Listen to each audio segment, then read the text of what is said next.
Okay, you'll be joining a conversation here with a man by the name of John Yo, and this is from the Hoover Institute, and the question that's going to come is about contact tracing. And let me just ask a lot of specific questions here, because what's going on now is boiling down to a lot of specific things. So one idea that's been talked about is contact tracing, which is an idea that public health officials can use to identify people who are infected, to find out who else they might have infected, towards trying to flatten the curve or limit the amount of infections. How do we understand, first of all, what level of government can impose that, and is it legal and constitutional under our system? It's a great question, Tom. Tough question in part because we don't really know, since these pandemics seem to come along once every century. The means we would use for contact tracing now are much more efficient and effective because of smartphones and the information revolution. The government has far greater tools now than it used to 100 years ago. So I think your first question, which level of government would probably do it? Again, probably be the states. The states are the ones that are going to set policy. Some states don't have to do contact tracing. Right. Some states might feel they want to. It will probably be state government, and since they are in charge of the police power, they have the right to do contact tracing. But this was an important limit on the broad power of the state to regulate everybody and everything that goes on in its territory is the Bill of Rights and the Reconstruction Amendments, the right to due process, the right to equal protection, and then here, the Fourth Amendment right to be free of searches from the government that are either unreasonable or that require a warrant. That's going to be the main issue for contact tracing. The reason why is this, because contact tracing would probably be done primarily through high technology algorithmic programs using your smartphone. The Supreme Court just a few years ago said, if the government wants access to your smartphone, it needs a warrant from a judge. This was a case where, ironically, it was robbers of cell phone stores. The government wanted to trace their movements using their cell phones to show that they had been at the cell phone stores every time the robberies occurred.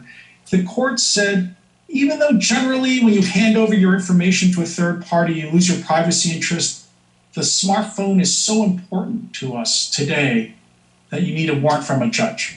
So that might sound like the contact tracing would probably be impossible. But there's an important exception, which is that if the government is doing it not to track you down for a crime, but to protect public health and safety, which is what the police power is usually used for, you might not need a warrant. And so examples of this include drunk driving checkpoints, random drug testing. Right. Security screening at airports. Exactly, Tom. Security screening at airports. And the government's not trying to pin a crime on you, but is doing something randomized or systematic for public health and safety reasons. You might not need a warrant. And that's what this contract testing approach is going to call on the courts to ultimately decide, is whether it fits within that exception to the warrant and to our protections for privacy generally. Okay, contact tracing, the use of your smartphone. You might want to reconsider smartphones. Personally, I don't have one, and it's not for this reason, it's for other reasons. Basically, I don't have one because I've seen what it's done to many people, how they're so addicted to it. But basically what he's trying to say is, yeah, they can use your smartphone if they want to track and trace anything, see whether you could possibly be infected with a fake virus. All viruses are fake. Virology developed, shortly after 1890 in response to the genuine science of germ theory.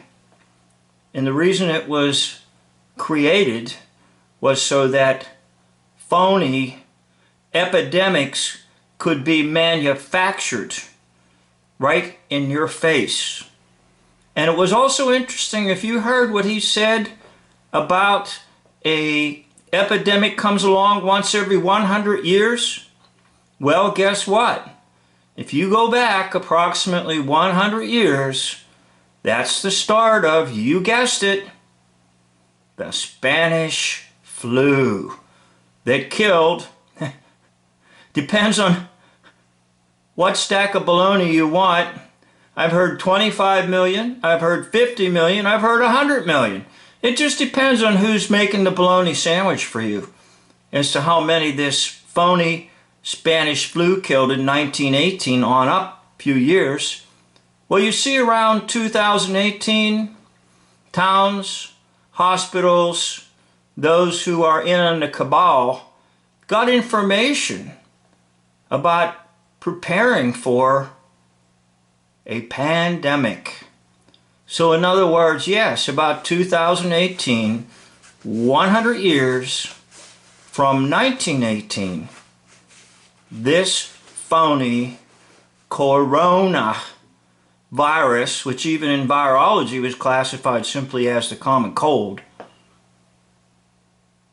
was manufactured. So I hope you enjoyed this little briefing here that I'm giving you on the briefing. And as always, trust the one who is the way, the truth, and the life. Only the Lord Jesus Christ. End of video.